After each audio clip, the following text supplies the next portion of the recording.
because you'll get more experience hunting here in a week than you're going to get some people in a lifetime in North America. Hi, I'm Gene Kelly with American Gunsmithing Institute, and one of the things we do is get out in the field, test the firearms we're working on, the firearms we're building, come up with new ideas, and plus, you know, we're sportsmen. We love to be out in the field hunting whenever we can. And I have with me Thinus Steyn, and he's of Big Water Safaris in South Africa. Now, we've been here for 2 weeks on this magnificent facility that is over 120 square miles, and it's all free-range wildlife. Everything, there's nothing canned about this. This is a real deal. And Thinus is a professional hunter. How long have you been a professional hunter, Thinus? For the past 23 years, Gene. 23 years. And I can tell you, I've been walking with this guy all over this property, and he really knows his job. And we're going to talk a little bit about his job, being a professional hunter, and why you should work with one when you come to South Africa to hunt. And we've been specifically hunting plains game. So it's been everything from warthog and springbuck on the small side up to eland, hartebeest, wildebeest, and even kudu and hemsbok. So all those different things. And well, first off, a professional hunter, isn't that required to hunt with in South Africa or just on certain properties? No, if you're an international hunter visiting South Africa and you're paying for your hunt, which you will normally be doing, you are required to hunt with a professional hunter. And that's a registered professional hunter. Okay, and that's for safety and the fact they've been trained to identify game, yes, and how to trail and recover game. Exactly. Okay, yes, good. So let's say, I mean, I've gotten an opportunity to come over here 4 times to hunt over last 20 years, 3 of them with you, which has been fantastic. Yes. And we really, I mean, between my son Jacob and I, we've taken over 100 African animals during this process. And what's been really cool is there's a very Big Water Safaris is a very special place because it also has a special tiger breeding program. We're not going to get into that too much, but the game we harvest isn't just trophies. It feeds this special breeding program, it feeds the staff, it feeds the hunters, it even feeds some of the people in the villages on a charity basis. So that's really cool. Nothing goes to waste. But with the professional hunter, Thinus, when I come over, I bring my own rifle. Yes. But you don't have to bring your own rifle, right? No, you can actually rent a rifle from us. It's probably going to be less expensive than bringing your rifle, and it's a lot less hassle at airports, everywhere on your travels. Because every time you go through customs, you're going to pay a fee, yes, a handling fee, and especially if you want to visit other places before or after you hunt, bringing a rifle is probably not a good idea. Yeah, it has been, you know, I like having my own rifle, but it is a bit of a hassle because of all the paperwork, the fees, the license, and as Tina said, you know, we just can't leave our guns somewhere or take our guns with us and go drive around the country. We're permitted to be here, yes, right? So, but if somebody was bringing a firearm or a firearm that they were going to rent, what would you recommend in the way of calibers and bullets and optics, that sort of thing? Okay, in our area, which is fairly open terrain, and then you also get very thickly wooded terrain, as you've noticed, obviously. Heavy brush. Heavy brush. Firstly, bring a rifle you're familiar with. Yep. A rifle you've actually used in the veld. A lot of people buy a rifle specifically for African hunt. In my opinion, it's not a good idea. Bring a rifle you're really familiar with. Bring a scope you're familiar with. And as a variable scope is good, not too much magnification at the top end. 15 to 18 power is good. At the lower end, you actually want 2.5 to 3 power, because some shots are going to be at very close range. Right, and I know how quickly, if I zoom up and then all of a sudden I lose where the animal is, you know, trying to reacquire the animal, I have to dial the magnification back down. So oftentimes it's better to shoot at a lower magnification, I would think.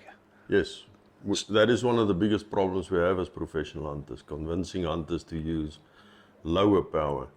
Because a scope with the highest power, you've got a very narrow field of view. A lot of people struggle to get on target, especially if the animals are moving. So yes, don't go too high powered on the scope. Well, and don't go too high powered on the cartridge either, right? We're shooting 308s, and we've taken everything from warthogs up to elands, which are like the size of a Brahma bull. Yeah. And but what about some of the other cartridges that you recommend and some you don't recommend? Okay, so for plains game hunting, we won't go into buffalo hunting or other big game hunting. There you do need a more powerful rifle. Okay. Again, bring a caliber you're familiar with. A 308, a 30-06, anything basically from a 7mm 308 caliber. A lot of people use 6.5s these days. It will work mostly. Like the Creedmoor? Like the Creedmoor, like the PRC. But if you've got a big eland bull on the menu, bring at least a 308 caliber rifle. If you can shoot a larger caliber accurately, bring it. I mean, but don't bring a rifle you're scared of or a caliber you're scared of. Well, like a 375 H&H. Do most people shoot that very well? People who shoot it a lot shoot it well, but your average American hunter and your average South African hunter probably not going to shoot it very well. Yeah, they fire maybe 20 rounds in a lifetime through that gun, and it's just not enough. Yeah, then as far as bullets are concerned, preferably bonded bullets. Hornady's Interbonds are good. Nosler Accubond is good. The old Nosler partitions are very good bullets. Or the new monolithic expanding bullets like Barnes, the TSX, the Tip TSX. All good choices. Okay, so those are some bullet choices you guys might want to look at. Thought about the caliber, actions, generally bolt action. Bolt actions, single shot rifles, semi-auto hunting rifles is not allowed in South Africa, so you won't be able to bring it in. Lever actions, if you've got one in a suitable caliber, 308 will work. But most people use bolt actions. Yeah, and I've done that very successfully. You hunt with several different rifles, and you've shot so much game because that's part of your job, harvesting when you have 120 square mile property, that's a lot of property, but there's a lot of game here. And so every year they need to harvest over 1,000 animals just to make sure that it doesn't overpopulate. So Thinus has spent a lot of time behind the rifle, so he's seen what works and doesn't work, both with hunters on shooting game and then himself professionally harvesting game. So I mean, you're actually the only guy I know that is in hunting has worn out. How many barrels on a 300 Win Mag? 3. 3 barrels. Yes. 3 barrels on a. That's a lot of hunting. Yes. So let's try and give them a little insight on where you want to shoot, where you want to aim on the average plains game animal. Okay, so on most African plains game animal, the heart and lungs are situated between the front legs. So you want to place your shot on the shoulder if it's broadside on. On the larger animals, always below the midline of the body, between a third from the bottom and midline. If you shoot too high, as you've seen, you can actually put a solid hit on an animal and eat nothing vital. No, and that's when we have what we call a rodeo. The game is on, and we have to go find a wounded animal, and that can take a whole half a day, all day, the next day. And we're ethical hunters, so we do pursue until we can find those wounded animals. Thankfully, by proper shot placement, the vast majority of my kills have been one-shot kills. Probably, actually about 90%. Yes, I think so. So that's real important. What are some of the questions that if someone is going to go on safari, one of these hunts, what things should they ask a PH? Okay, let's go back to shot placement for a moment. There's some very good books available on shot placement. There's also a lot of diagrams on the internet. So before you come here, that is probably something you should study. Okay. Then ask your PH about the terrain you're going to be hunting in. As you know, the terrain here can be very challenging. We've got very rocky, fairly mountainous. So find out about that. And footwear is important. Yes. And the actual area where you're going to be hunting, conditions will be different in different areas. So ask your professional hunter which shoes he recommends, or boots. Should you be wearing long pants? Should you be bringing warm clothes? A lot of Right. people assume Africa is really hot. It isn't. I mean, we've experienced mornings here while you were here, while it was well below freezing. Yeah, yeah, and that's a good point. The season that we hunt in Africa is pretty much upside down from the seasons exact that we would opposite. hunt. Yes, in the northern hemisphere. So, what are the months more or less, and then kind of the focus months? The best months probably are from April to August. Mm-hmm. You can hunt outside of that, but it's going to become very warm, and later in the year our rainy season is normally late in the year. That can also interfere with your hunting. Mm-hmm. So our winter, April to August. So, it's safe to come to South Africa. I can tell you, I've been here 4 times now, this time for 2 weeks of hunting, and it's safe. And one of the things that people are really afraid of is snakes. I have been here for, as I said, 4 different trips during this time period of their winter, which has always been in June or July, or now the latest this month time, we're here in August. Yeah. Never seen a snake. Now, it doesn't mean they're not out there, but I've never seen one, never had to experience it. Hope to stay that way. But you've got some ideas on that. You hunt year-round because you have to harvest. Snakes are probably the last thing you need to be afraid of. I mean, as I said, I've been doing it professionally for 23 years. I've been hunting since I was a kid. I've never been bitten by a snake. Unless you pick them up and handle them, you need to be extremely unlucky to get bitten by a snake. I wouldn't even, that's the least thing I would worry about. So what would you worry about? Well, if you come outside of winter, ticks might be a problem. So bring something you can put on your clothes and on your shoes to keep the ticks off. Most outfitters will provide that anyway. I'd be more worried about people.